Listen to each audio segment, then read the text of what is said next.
Hello everyone. ये हमारा rapid news analysis का लेक्चर 3 है, जिस सीरीज में हम द हिंदू के जो इम्पोर्टेंट आर्टिकल आते हैं फॉर द एग्जाम पर्सपेक्टिव उनका एनालिसिस करेंगे। ये हमारा 9 अक्टूबर का द हिंदू न्यूज़पेपर होगा। सो हम स्टार्ट करते हैं। ये हमारा इंडेक्स रहेगा, कौन कौन सी न्यूज़ को हम डिस्कस करेंगे। सो PSLV है, फर्स्ट न्यूज़ अपनी PSLV C-37 polar satellite launch vehicle है। देन आपका ट्रैकोमा डिसीज के बारे में है। देन आपका India plus $300 million for WHO है। देन आपका MPC है, मॉनेटरी पॉलिसी कमेटी से रिलेटेड है, एक रेपो रेट से रिलेटेड न्यूज़ है। देन आपका टेक्सटाइल इंडस्ट्री है जो इंडिया की, उससे रिलेटेड एक आर्टिकल आया है, अच्छा आर्टिकल है। सो ये हमारा फर्स्ट पेज होगा हिंदू का। ओवरव्यू ले लेते हैं क्या आया था, जो हम जैसे हमने पिछली वीडियो में बात करी थी कि रिजल्ट आने वाले थे, जो इलेक्शन हुए थे हरियाणा और जम्मू कश्मीर में, तो उनका रिजल्ट आ गया है। तो बीजेपी आई है हरियाणा में और आपकी JNK में आई है, कॉलेज गवर्नमेंट आई है कॉलेज, तो वहाँ पे कांग्रेस या इंडिया ब्लॉक है उसका पार्ट है, उसकी आई है। तो लेट्स होप कि JNK में थोड़ी सिचुएशन इंप्रूव होएगी। हाँ हाँ, तो हेयर कम्स, ये अपनी फर्स्ट न्यूज़ है। PSLV C-37, PSLV मतलब पोलर सैटेलाइट लॉन्च व्हीकल। तो हुआ ये है कि जो ये पोलर सैटेलाइट व्हीकल C-37 है, इसकी बॉडी ना अर्थ के ऑर्बिट में आ रही है, अर्थ के एटमॉस्फेयर में वापस आ रही है। जो पोलर है तो PSLV है, तो पोलर पे छोड़ी जाती है। तो इस न्यूज़ में वही बताया, उसका एक देखते हैं क्या क्या है। हाँ, यहाँ पे आप देख सकते हो, ये आपका PSLV है। हाँ, तो ये जो आपका देख सकते हो आप, ये जो इम्पैक्ट है ये यहाँ पे एटमॉस्फेयर है ना, जैसे ये आपका जो छोड़ी जाती है ना, तो वो कहीं ना कहीं है ना वापस आ रही है इंडिया आपके अर्थ के एटमॉस्फेयर में। तो अगर वो जैसे एक तो ये 2000 देखो 2017 में लॉन्च हुई थी, तो काफी टाइम हो गया, तो कहीं ना कहीं इसको वापस तो आना था, वो तो प्री डिफाइंड था। बट वो आ रही है, अगर वो कुछ मिस हैपनिंग हो जाती है, वो ऐसी किसी जगह पे जाके गिर जाती है जहाँ पे लोग रहते हैं, तो that will be a bad news for India. उससे कहीं ना कहीं इंडिया पे पेनल्टी लग सकती है। ओके, बट अभी के हिसाब से तो वो डिफाइंड पाथ पे आ रही है, जहाँ पे हमने प्रेडिक्ट करा था वहीं उसी की तरफ आ रही है। और अगर वो रेगुलेटेड वे में अपने डिफाइंड पाथ पे डिफाइंड लोकेशन पे गिरती है, तो that will be achievement for India. So let's see. तो इसमें ये न्यूज़ इंपॉर्टेंट है कि जो PSLV है, जो उससे रिलेटेड कौन कौन से PSLV है, ये एक बढ़िया फ्लो चार्ट है, बढ़िया डायग्राम है। इसके थ्रू आप डिफरेंस देख सकते हैं। PSLV होता है, GSLV होता है, देन आपका SSLV होता है। क्या क्या डिफरेंस है वो हम देखेंगे। ये न्यूज़ होती है, यहाँ से आते हैं आपके क्वेश्चन। तो PSLV आप देख सकते हैं क्या है, पोलर सैटेलाइट लॉन्च व्हीकल। ये आपका जियो सिंक्रोनस सैटेलाइट लॉन्च व्हीकल है, ये आपका स्मॉल सैटेलाइट लॉन्च व्हीकल है। ये आपकी ये तो जनरेशन है, ये तो इम्पोर्टेंट नहीं है। हाँ, ये इंपॉर्टेंट है कि जो इनकी पेलोड कैपेसिटी है ना लो अर्थ ऑर्बिट के लिए, वो कितना है देखो, समवट अराउंड 1750 किलो है। देन इसकी आपकी 5000 किलो तक की कैपेसिटी है, इसकी आपका कम है 500 से 700 किलो तक की। इसका एल्टीट्यूड क्या क्या इनकी रेंज है, तो ये आपका 600 किलोमीटर तक के रेंज में जा सकते हैं, ये आपका 36,000 किलोमीटर के रेंज तक, ये आपके 500 किलोमीटर। ये कहाँ यहाँ ये कहाँ मूव करता है, पोल टू पोल। ये आपका फिक्स रहता है ऊपर जाके। देन दिस इज सिंक्रोनस, सन सन जैसे जैसे डायरेक्शन चेंज करता है उसके साथ साथ ये घूमती रहती है। एप्लीकेशन क्या है कि कहाँ पे ये यूज होती है, तो जो फर्स्ट है PSLV, वो आपकी अर्थ ऑब्जर्वेशन रिमोट सेंसिंग में यूज होती है सैटेलाइट्स के लिए। ये आपका कम्युनिकेशन के लिए यूज होती है, और ये आपकी अर्थ ऑब्जर्वेशन के लिए यूज होती है।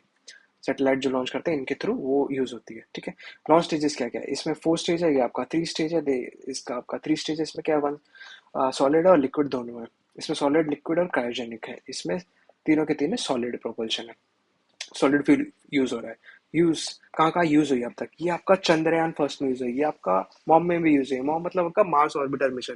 देन ये आपका जी सेट में यूज है 1911-20 वाले में, ये आपका CMS-1001 में। ये इंपॉर्टेंट है, ये जरूर देखिएगा आप जो चार्ट है। ठीक है, हाँ पहले मैं आपको अब मैं बता देता हूँ, ये तो मैंने आपको बता दिया कि GSLV क्या होता है, PSLV क्या होता है, और आपका SSLV क्या होता है। देन ये इनका ऑर्बिट कैसे होता है वो इंपॉर्टेंट है, वो आपको मैं एक समझा देता हूँ। जैसे ये आप देखेंगे ना, ये आपकी अर्थ है। देन ये आपका लो अर्थ ऑर्बिट है, उसको LEO बोलते हैं। देन ये आपका MEO है, मीडियम अर्थ ऑर्बिट है। देन ये आपका आता है GEO, जियो सिंक्रोनस अर्थ ऑर्बिट। ठीक है, तो जो इसकी रेंज है ना, इसके मतलब इसका क्या एल्टीट्यूड है, वो आपका रहता है लेस देन 2000 किलोमीटर। ये इंपॉर्टेंट है, जरूर ध्यान दीजिएगा इस पर, लोग हर को एक्सप्लेन नहीं करता, आप देख लें। हाँ, तो MEO का क्या है, ये आपका रहता है 2000 टू 35,700 किलोमीटर तक इसका एल्टीट्यूड रेंज है। देन ये आपका जीओ, इसका रहता है आपका मोर देन 35,076 किलोमीटर। ठीक है, ये मैंने आपको बता दिया। ये आप मेंस के आंसर राइटिंग के में भी यूज कर सकते हो। ठीक है, ये आते हैं हम नेक्स्ट न्यूज पे। ट्रैकोमा, ट्रैकोमा से रिलेटेड एक न्यूज आई है, वो आपको मैं बताऊंगा। मैं क्या न्यूज क्या है कि इंडिया हैज एलिमिनेटेड ट्रैकोमा। किसने बोला? डब्ल्यूएचओ ने बोला है कि इंडिया ने एलिमिनेट कर दिया ट्रैकोमा। पहले ट्रैकोमा तो पता होता क्या है वो हम देखेंगे। तो स्टेजेस बता रहे कि ट्रैकोमा, पहले मैं आपको बता देता हूँ कि what is a trachoma. Trachoma is a disease. कहाँ होती है ये? आपकी आंख है, आई की आईलिड यहाँ पे होती है। कैसे होती है वो भी बताऊंगा। होता क्या है, क्या it is a disease of the I caused by the infection. किसकी वजह से होती है? बैक्टीरियम की वजह से होती है। कौन सा? क्लामीडिया ट्रैकोमेटिस। और it is a public health problem in 42 countries, responsible for the blindness और विजुअल इम्पेयरमेंट ऑफ 1.9। काफी मतलब मेजर डिसीज है, इसकी वजह से लोग अंधे हो रहे हैं, 2 मिलियन के अप्रॉक्स लोग। और blindness is blinded from trachoma is irreversible, वापस ठीक नहीं हो सकती अगर इससे कोई पर्सन अंधा हो जाता है तो। It is a neglected tropical disease पे हम बात करेंगे। पहले मैं आपको स्टेजेस बता देता हूँ क्या क्या होता है। पहले क्या होता है, जो बैक्टीरिया होता है उसकी वजह से यहाँ पे इन्फेक्शन होता है आईलिड में, अंदर की तरफ। उसकी वजह से थिकन्स द अपर आईलिड हो जाता है, उसकी वजह से थिक हो जाता है, मोटा हो जाता है। देन आपका स्कैरिंग, जो आईलिड की जो आई लैशेज होती है वो आपके है ना आंख में आने लगती है, तो उसकी वजह से क्या होता है, जो कॉर्निया होता है ना वो डैमेज होना शुरू हो जाता है। Damage the eye, infect the and damage the eye which can lead to blindness, जिसकी वजह से अगर ट्रीटमेंट सही टाइम पे नहीं देगा तो ब्लाइंड भी हो सकता है पर्सन।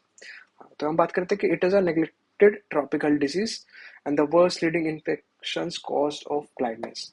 तो हम बात करेंगे what is neglected tropical disease. ये एक देख सकते हैं आप कि क्या है, ये डब्ल्यूएचओ के थ्रू है ये फोटो। हाँ, तो क्या है, नेग्लेक्टेड ट्रॉपिकल एनटीडी बोलते हैं इनको। क्या होती है? Are common in tropical country. जो आपके ट्रॉपिकल कंट्रीज है ना, इक्वेटर के पास वाली, उनमें ये डिसीजेज मोस्टली देखी जाती है। होता क्या है, क्यों होती है? Because of the inadequate access to clean water and basic sanitation and health care. तो खराब पानी, खराब साफ सफाई की वजह से, अपनी ध्यान न रखने की वजह से ये सब होती है एनटीडी वाली disease. Lakhs public health attention, अभी भी लोगों का इतना ध्यान नहीं है, बस हो रही है। ठीक है, देन आपकी नेक्स्ट न्यूज आपको बता दिया मैंने। नेक्स्ट न्यूज आती है, India pledges 300 million dollar for WHO. तो इंडिया, ये आपकी न्यूज आ रखी है, डब्ल्यूएचओ ने बोला है। तो ये न्यूज तो ठीक है, ये तो हो गया। बट इससे क्वेश्चन नहीं आएगा, इससे क्वेश्चन आएगा कि जो ऑर्गेनाइजेशन की बात कर रहे हैं ना डब्ल्यूएचओ, उससे रिलेटेड क्वेश्चन आएगा। तो हम बात करेंगे व्हाट इज डब्ल्यूएचओ। एक मिनट। हाँ, तो क्या है डब्ल्यूएचओ? तो डब्ल्यूएचओ वाज एस्टैब्लिश इन 1948। क्या है? एक स्पेशल एजेंसी है, specialised agency of United nation.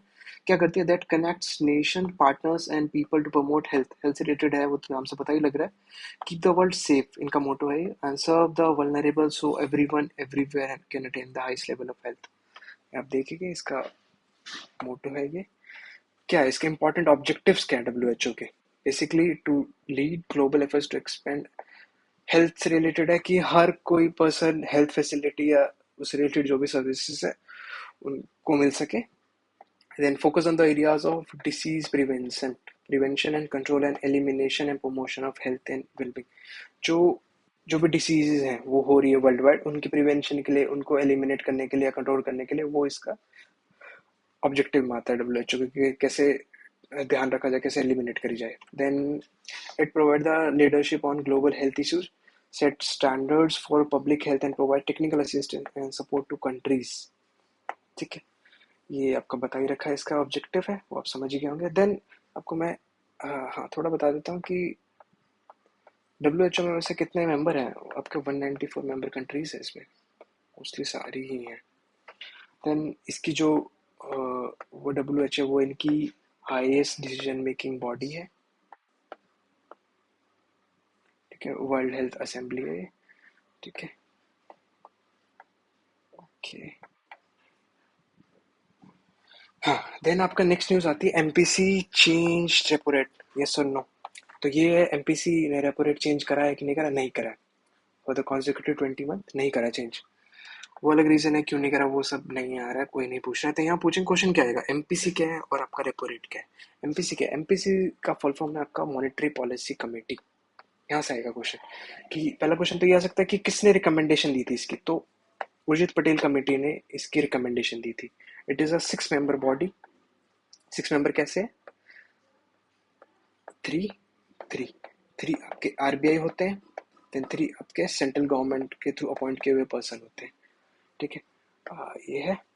सो यहाँ पे एक जो फर्स्ट है 2+1 है, उसमें आपके वन आपके गवर्नर होते हैं, जो अभी आपके आरबीआई गवर्नर शक्तिकांता दास जी हैं।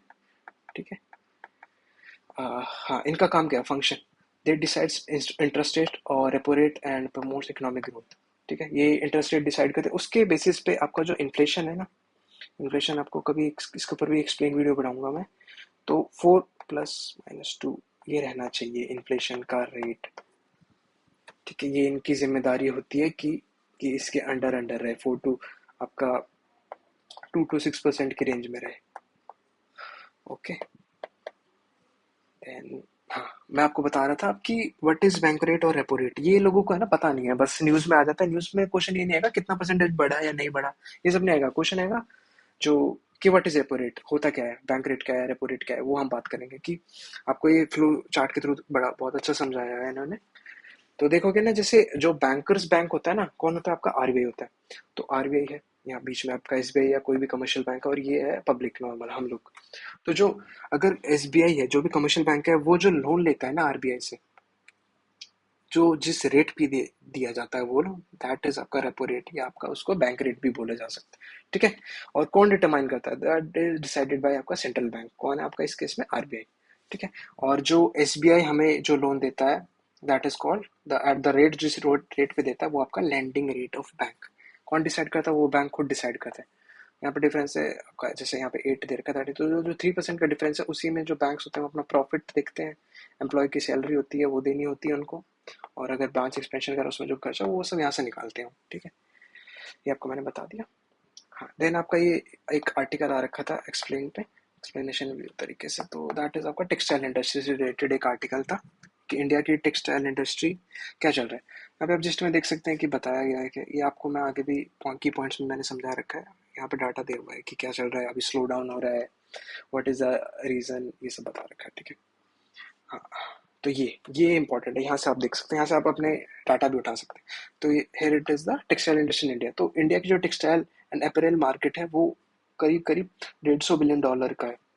उसमें से एक्सपोर्ट आपका $40 बिलियन के आसपास का है। ठीक है, देन आपका आता है जो ये बता रखा है कि ये आपको बता रखा है कि ग्लोबल ही जो और apparel trade is set to जो है 2025 में ये कहीं ना कहीं $1,000 बिलियन तक पहुंचने की उम्मीद है। लेट्स सी क्या रहता है। और ये आपका बता ही रखा है कि इंडिया में क्या रहेगा, 250 बिलियन बता रखा है। तो इंडिया है वो 4% होल्ड करता है शेयर ऑफ द यूएस का 840 बिलियन ग्लोबल टेक्सटाइल और अपैरल मार्केट है, और फिफ्थ पोजीशन पे इंडिया का लाई करता है इस चीज़ में। ये सारा डाटा ही है, आप जरूर देखिएगा इसको, यहाँ से आप यूज कर सकते हो आपका मेंस आंसर राइटिंग में।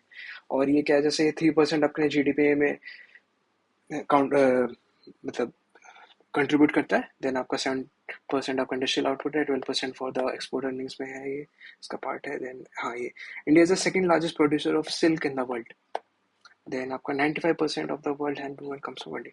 सिल्क में अपन सेकंड नंबर पे आते हैं, और आपका 95% जो भी हैंड वूवन मटेरियल होता है, इंडिया है ही फेमस आर्ट एंड क्राफ्ट के लिए, वो सब आपका इंडिया से आता है 95%। और इंडिया आपका सिक्स लार्जेस्ट है producer of technical textile, and 6% इसका ग्लोबल शेयर है। लार्जेस्ट प्रोड्यूसर है अपन इंडिया कॉटन और जूट के, वो भी नेक्स्ट में भी मैं आपको स्टार्ट बताऊंगा हर टेक्सटाइल से रिलेटेड जो है। ठीक, तो ये बता ही रखा है कि एप्लीकेशन इनका क्या क्या है, ऑटोमोबाइल्स में भी है, सिविल इंजीनियरिंग, क्योंकि जो सीट कवर होते हैं वो यूज होते हैं सिविल इंजीनियरिंग में, कंस्ट्रक्शन, एग्रीकल्चर, हेल्थ केयर, ये सब बता रहा है। ठीक है, देख लेना। हाँ, ये है थोड़ा एक जो आप यूज कर सकते हो बहुत अच्छे से मेंस के आंसर राइटिंग में। हाँ, इसमें बात करेंगे जो स्पेसिफिक टेक्स्ट है, जो फैब्रिक उनके रिलेटेड बात है, तो कॉटन है। जो कॉटन आपका सेकंड लार्जेस्ट बताया था, सेकंड लार्जेस्ट है India cotton produce in the world है। देन सिल्क में भी अपन सेकंड है, यहाँ पे भी सेकंड है, यहाँ पे भी सेकंड है।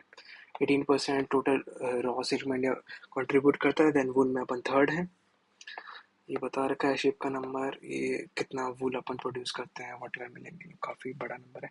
अकाउंटिंग फॉर 3.1% ऑफ द, ये बताया हुआ है। 6 नंबर पे है अपन क्लीन वूल प्रोड्यूसर में। देन आपका 9th among the greasy wool producers. Then आपका मैनमेड, आपका आर्टिफिशियल फाइबर होता है, उसमें अपन फोर्थ है ग्लोबली। जूट में इंडिया फर्स्ट पे है और लार्जेस्ट एक्सपोर्टर है जूट गुड्स का।